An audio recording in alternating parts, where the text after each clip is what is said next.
সবাইকে ঈদের অনেক অনেক শুভেচ্ছা জানিয়ে আজকের ভিডিওটি শুরু করতে যাচ্ছি। আজকে তো আমি আমার ঈদের দিনের সম্পূর্ণ গল্পটাই করব, আর আপনারাও কিন্তু আপনাদের ঈদের দিনটি কেমন গেল আমাকে কমেন্টে জানিয়ে দেবেন। কুরবানি ঈদে মাংস আনার পরে সর্বপ্রথম কাজ হলো এইগুলোকে সমান 3 ভাগে ভাগ করে দেওয়া, আর এই গুরু দায়িত্বটা আম্মু আর আব্বু মিলিয়ে সামলাচ্ছিল। আমি একটু ভিডিও করে এনেছিলাম। আর ঈদের দিনে তো সেমাইটা মাস্ট, তো সকালেই আমরা সবাই সেমাই খেয়েছিলাম। তারপর আবার একটু দুপুরের আগে আগে আম খেয়েছিলাম, মানে একের পর এক নাস্তা তো চলতেই থাকে। মাংস কাটা ধোয়া কিন্তু এদিকে শেষ, আর এইখানে কিন্তু মশলাটা ভালোভাবে কষিয়ে নিচ্ছে।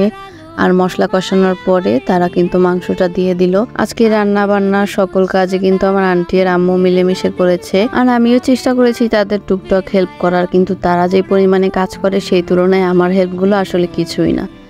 আর আলহামদুলিল্লাহ আজকে একের পর এক অনেক মেহমান আসতেছিল, তো তাদেরও আপ্যায়নের একটা বিষয় ছিল। আর এই ধোয়া ওঠা মাংসটা দেখে আর অপেক্ষা করতে পারলাম না, তাড়াতাড়ি যেয়ে একদম সুন্দর করে একটা প্লেট সাজিয়ে নিলাম। আর যেহেতু আমি ভিডিও করছি তো ভাবলাম একটু সাজিয়ে গুছিয়ে নেই, যা করতে একটু দেরি হয়ে গেল। তো এই যে সুন্দরভাবে সাজিয়ে গুছিয়ে আমি কিন্তু খেতে বসে গেছি। যেহেতু কোরবানির মাংস তাই এটা খেতে তো অনেক মজা হবেই। আলহামদুলিল্লাহ অনেক মজা হয়েছিল আজকের মাংসটা। আর আমি যেহেতু বাড়িতে আসছি তো এখানে তো কাগজি লেবু পাওয়া যায়, ঢাকাতে এটা খুব রেয়ার যে দেশি কাগজি লেবু আছে এটা পাওয়াটা। তো আমার এটা খুব পছন্দের একটা জিনিস ছিল, কিন্তু ঢাকা যাওয়ার পর আমি তেমন একটা পাই না এটা। কিন্তু বাড়িতে আসার পর থেকে এটা আমি মিস করতেছি না, প্রত্যেক বেলাই খাচ্ছি, কারণ জানি যে ঢাকা গেলে আর এটা পাবো না। যাক আলহামদুলিল্লাহ আজকের খাবারটা সবাই অনেক তৃপ্তি করে খেয়েছে। আমার আম্মু যেহেতু কেক সেল করে তাই অনেক সময় দেখা যায় আমাদের বাসায় কেক থাকে এক্সট্রা।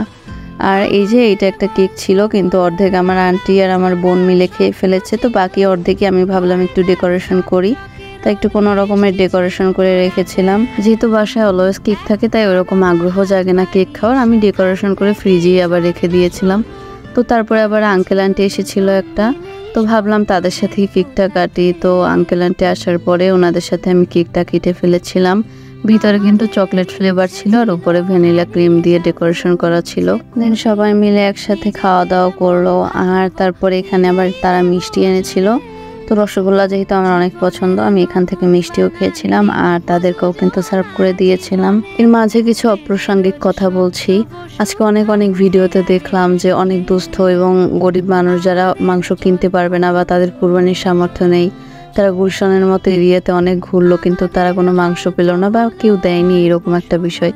কিন্তু আমি বুঝি না যে কুরবানিটা তো আসলে সমান 3 ভাগে ভাগ করার বিষয়, এখানে তাদের হক আছে। এরকম যদি মানুষ একারা খায় তাইলে তো সেটাকে কোরবানি বলে না। আমি ভাই ছোট্ট মানুষ, আমার এত বড় বড় কথা বলা ঠিকও না, তাও বলছি যে যাদের সামর্থ্য আল্লাহ দিয়েছে তাদের জন্য আল্লাহ ইমানও দেয়, সাথে সাথে যেন তারা এই বিষয়গুলো বোঝে যে এইভাবে মানে একটা গরু জবাই করে দিলাম সেটাকে কোরবানি বলে না। যাই হোক, আমরা যারা আছে আমাদের সকলের কিন্তু কর্তব্য নিজেদের জায়গা থেকে যে যতটুকু পারি মানুষকে হেল্প করা। আর যারা নেক মনে কোরবানি দিয়েছে হালাল উপার্জনে, আল্লাহ সকলের কোরবানি কি কবুল করুক। কথা বলতে বলতে আমার ভিডিও প্রায় শেষ পর্যায়ে চলে এসেছে।